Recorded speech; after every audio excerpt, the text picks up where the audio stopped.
Hi, this is Kerry Artak with Wicked Stocks, bringing you the daily Apple report for Thursday, March 14th, 2024. But before I walk you through the charts, as usual, just want to encourage you to please click like if you haven't already. Subscribe to the Wicked Stocks YouTube channel. Share the content, if you would, with friends and colleagues. And check out wickedstocks.com, where we offer a full suite of both daily and weekly analytical videos just like this one. Daily analysis in the SPY and the Triple Q, that is the S&P 500 and NASDAQ 100 ETFs.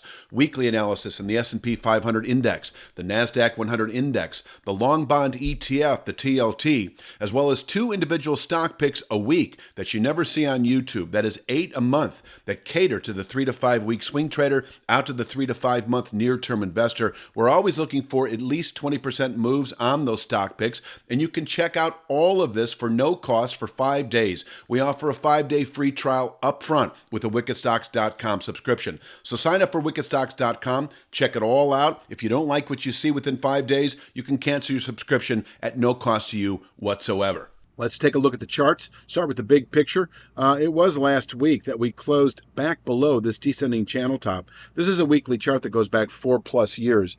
173.64 has been containing buying pressures so far this week. It is backed up, if you will, by 174.77, which is a former descending channel bottom on the weekly chart. This zone, I mentioned how it could, and I started this actually on Monday, contain weekly buying pressures, and below which the market remains poised to test long-term support in the 166.99 region, this simple channel bottom here. Now, we may still see that this week. We would need to, in my opinion, close today below 170.73, and then probably tomorrow, Friday, we would test that 166.99 channel bottom. Now, that channel bottom at 166.99 can absorb selling through April and even through the second quarter. And from here, we can round back up into the low 200s or even higher as we move into later year. If we did close tomorrow, Friday, below 166.99, that would need to be by a 1% margin to consider it a reliable sell signal into, through the second quarter. I would then expect within 3 to 5 months or sooner, this 136.02 channel bottom, where Apple could actually bottom out through the rest of the year. So this is a significant pivot point in the 166.99 region. On the daily chart, we see the same at 166.94. I'm keeping it as a weekly level right now. 170.73, we've had it as an intraday pivot point now for days, above which we could once again revisit that 173.64 to 174.77 region as we did, is it Monday, Tuesday of this week. And so there we have it. Now, as I've been mentioning, even if we close, let me put it this way. There's a couple of ways to put this. I do want to sort of finesse this just a bit. Yes, if we close Friday back above 174.77, that does neutralize bearish momentum. The question is, can we expect the market to then rally as we move into April trade? And I'm not confident predicting that unless we can then also close above this 177.01, a descending 1/3 speed line that is based in part on last week's low. So I consider this to be a trend-defining resistance level. In other words, I've been talking about 173.64 to 174.77 for the last few minutes. But in terms of sellable resistance, it really does begin at 173.64 and it ends at 177.01, dropping daily. You can sell 177.01 as we move through the rest of March because once tested within 1 to 2 weeks, we can fall back to that 166.99 long-term support level. But if we do close above 177.01, that's not going to happen today, but it may happen over the next 3 to 5 days. And if we close above 177.01, I do think everything shifts back into the bullish column, at least as we look through April trade. The following 3 to 5 weeks then, or sooner, likely to then yield 188.29.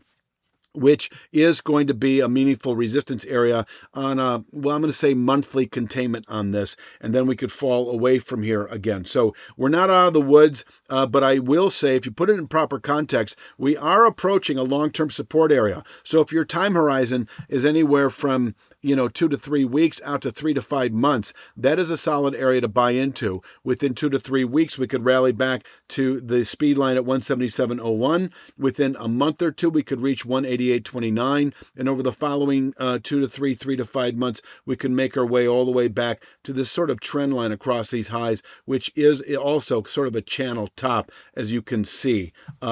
I don't know if there's anything else I need to say. 170.73, a soft intraday pivot point, above which we can once again push into the 173 handle, 173.64 to 174.77, able to contain buying, on a weekly basis, as I've said. That is this area here on the weekly chart, and below which, once again, 166.99 remains a 1 to 2 week objective.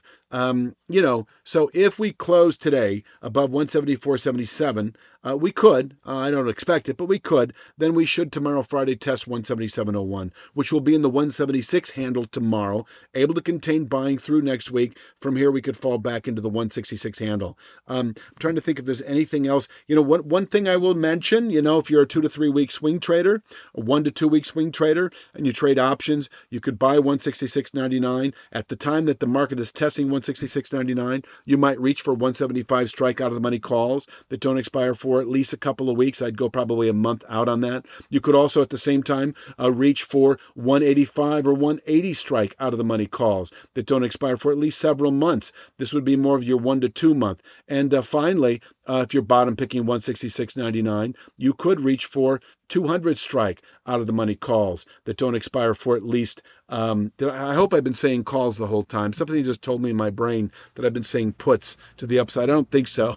So, 200 strike out of the money calls that don't expire. This is kind of a 3 to 5 month move. I would go a year out on that. Not that I expect it to take a year, but I want to preserve your delta, the rate of change of that option relative to the underlying, and that has a lot to do with where we are in the time decay element, the theta element. So you want to go a little further out so that you get better bang for your buck. You spend more money, but you get a better return.